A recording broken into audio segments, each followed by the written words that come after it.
যশোরের চৌগাছায় ৮ বছরের শিশু কন্যাকে ধর্ষণের অভিযোগে মিজানুর রহমান নামে এক ব্যক্তিকে আটক করেছে পুলিশ। বুধবার বিকেলে উপজেলার পাতিবিলা ইউনিয়নের মুক্তদাহ গ্রামে এই ঘটনা ঘটে। ভুক্তভোগী স্বজনরা জানান, বুধবার বিকেলে মুক্তদাহ গ্রামের ৮ বছরের ওই শিশুটি বাড়ির কাছে একটি কাঁঠাল বাগানে তার সাথীদের সাথে খেলা করে নিজ বাড়িতে ফিরছিল।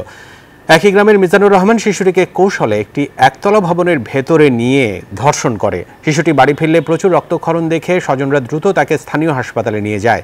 পরে উন্নত চিকিৎসার জন্য কর্তব্যরত চিকিৎসক তাকে যশোর জেনারেল হাসপাতালে পাঠায়। এই ঘটনায় মামলার প্রস্তুতি চলছে বলে জানিয়েছে পুলিশ।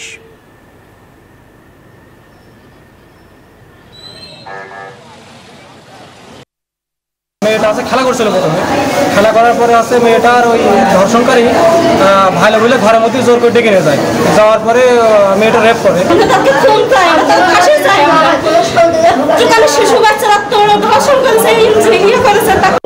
অস্ত্রোপচার সম্ভব হয়েছে, রোগী এখন আশঙ্কা মুক্ত। বান্ডেল থাকলে প্রতি সেনমানিতে টাকা বাঁচবে। বিকাশ সেনমানি বান্ডেল কিনে জিতুন প্রতি লেনদেনে।